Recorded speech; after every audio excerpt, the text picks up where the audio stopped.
The $2 bill is often thought of as a quirky piece of currency that belongs in a display case more than it does a cash register.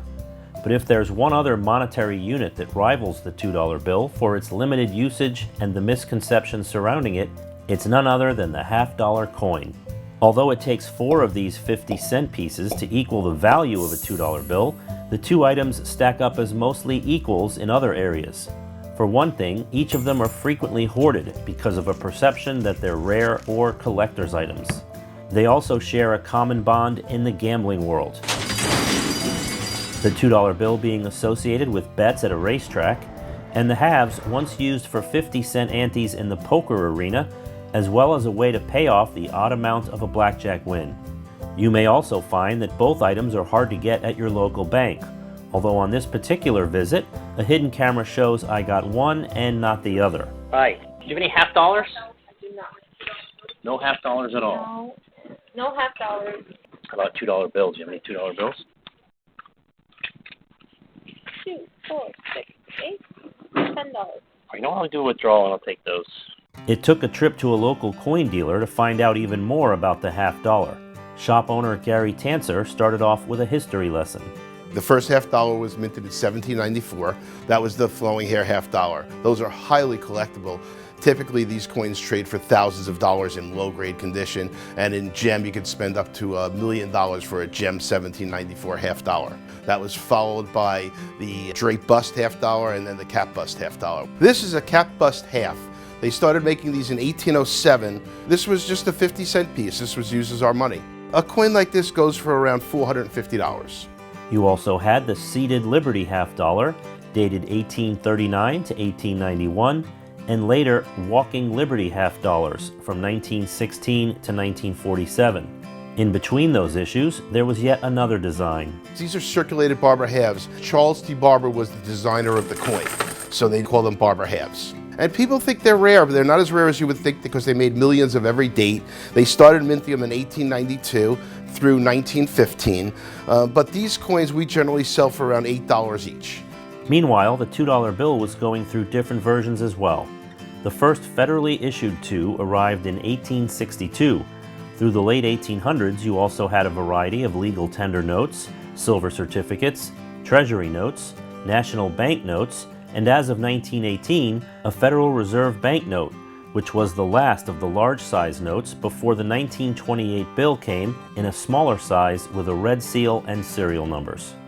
The Red Seal IIs continued being made through 1963, which is about the same time period that another version of the half dollar was available. Ben Franklin was the first noted figure that was on coins and started in 1948. And it's a popular series, but there's no rare coins in the Franklin series because they made millions of each date. If you go into your local coin shop, you're going to be able to buy basically any Franklin halves at the silver price is what they are today. They run about a little over $6.50 each right now. The Franklin halves gave way to the Kennedy half dollar in 1964, which was a new issue designed to commemorate the recently slain president. This 1964 issue was the last of the half dollar coins to ever be comprised of 90% silver. 65 to 70, they stopped making the halves 90% silver. They make them what we call clad 40% silver. And then from 71 and on, they're not silver. Then came 1976, our nation's bicentennial, when both items underwent a change, which ironically may have contributed to their decline. The $2 bill was completely redesigned, with green seals and serial numbers on the front, and a depiction of John Trumbull's Declaration of Independence on the back. For the bicentennial half dollars, the changes were not as pronounced, but still significant. So this is a 1976 bicentennial half dollar. Exactly the same, except for the year. When the bicentennial year, they put 1776 to 1976. And you can see the difference in the reverses. Was the only year they did that. They put Independence Hall on the reverse, whereas you have your typical eagle on the back on the regular Kennedy half dollars. Subsequent issues of the halves, beginning as early as 1977, went back to the old format. But because of their uniqueness, the bicentennials were perceived as collector's items. People saved them because they thought they would be worth something one day. And there's just so many that were saved. They're plentiful. The same thing happened with the newly released $2 bill. Everybody would treat it as kind of a special bill. And so people might well have just thought of this as, well, it's something special for the bicentennial. I'm going to go home and keep this. And perhaps didn't occur to them, well, I could spend a lot of them too if I wanted to. Both items began to be looked at in a different way, and things haven't changed in the last 40 years. It's a novelty more than anything else. Right now, it doesn't fit in. So the two items have a lot of similarities, but there is one major area where they're different. Did you know they're still printing $2 bills?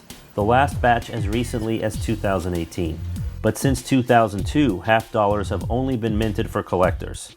That could explain why this trip to the bank only netted me the paper currency.